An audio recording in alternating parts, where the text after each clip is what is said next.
तो चलिए आज बात करते हैं एक बहुत ही उलझी हुई और परेशान करने वाली कहानी की जो अमेरिका के सबसे बड़े घोटालों में से एक है। बात है 1998 की। एक अमेरिकी फाइनेंसर ने कैरिबियन में एक जन्नत जैसा प्राइवेट आइलैंड खरीदा।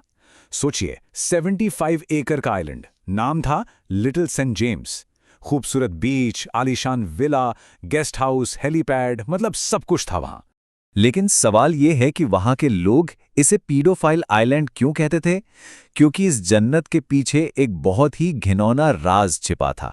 एक ऐसा राज जो आगे चलकर अमेरिका के सबसे बड़े घोटालों में से एक बना।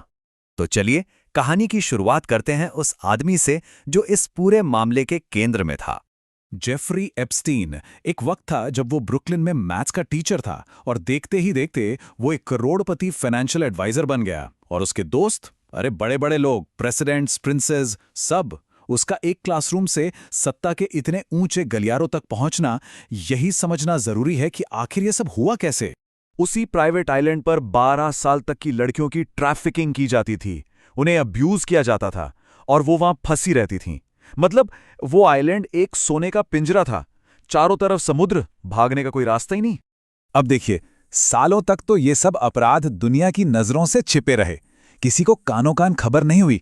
लेकिन फिर 2005 में एक पुलिस कंप्लेंट हुई और यहीं से इस पूरी साजिश की परतें खुलनी शुरू हुईं। जांच में जो सामने आया वो होश उड़ाने वाला था। एक पूरा रिक्रूटमेंट पिरामिड स्कीम चल रहा था। सबसे पहले गरीब परिवारों की कमजोर लड़कियों को निशाना बनाया जाता था। फिर उन्हें मसाज के लिए $200-300 का लालच देते थे, और जब एक बार वो इस जाल में फंस जाती तो उन्हें अपनी दोस्तों को लाने के लिए और पैसे ऑफर किए जाते थे। इसी तरह ये एक चेन रिएक्शन बन गया जिसमें दर्जनों विक्टिम्स फंसती चली गईं। तो देखिए, 2005 में एक 14 साल की लड़की ने फ्लोरिडा के पाम बीच में पुलिस रिपोर्ट फाइल की। मई 2006 तक पुलिस ने 35 विक्टिम्स की पहचान कर ली, जिसके बाद एफबीआई ने ऑपरेशन लीप ईयर नाम से जांच शुरू की। जुलाई 2006 में एप्स्टीन पर इंटरनेशनल सेक्स ट्रैफिकिंग का चार्ज लगा। सबूत इतने मजबूत थे कि लग रहा था अब तो इंसाफ मिलकर ही रहेगा। लेकिन 2008 में एक सीक्रेट प्ली डील हो गई। लेकिन जो हुआ वो किसी झटके से कम नहीं था। चार्ज था इंटरनेशनल सेक्स ट्रैफिकिंग का, जिसके लिए उम्र कैद हो सकती थी। और सजा क्या मिली? सिर्फ 2 मामूली प्रोस्टिट्यूशन चार्जेस में गिल्टी प्लीड किया। 36 विक्टिम्स की पहचान हुई थी और सजा सिर्फ 18 महीने, वो भी काउंटी जेल में। और तो और उसे दिन में 12 घंटे, हफ्ते में 6 दिन काम के लिए बाहर जाने की इजाजत भी मिल गई। मतलब आरोप और सजा में जमीन आसमान का फर्क। ये सब मुमकिन हुआ एक सीक्रेट डील की वजह से। फेडरल अटॉर्नी अलेक्जेंडर अकोस्टा ने यह बहुत ही नरम प्ली डील करवाई, जिससे न सिर्फ एप्स्टीन को बल्कि उसके साथियों को भी इम्यूनिटी मिल गई। और सबसे बड़ी बात, ये डील विक्टिम से पूरी तरह छुपाई गई थी, जो अमेरिकी कानून के हिसाब से उनके अधिकारों का खुला उल्लंघन था।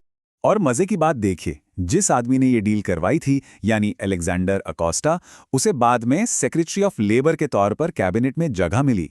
ये बयान खुद डोनाल्ड ट्रंप का है। तो ऐसा लग रहा था कि कहानी यहीं खत्म हो जाएगी, विलेन आजाद घूम रहा था। लेकिन एक जर्नलिस्ट ने इस कहानी का पीछा नहीं छोड़ा। मियामी हराल की इन्वेस्टिगेटिव जर्नलिस्ट जूली के ब्राउन। इन्होंने सालों तक इस केस की पड़ताल की और उनका काम सब कुछ बदलने वाला था।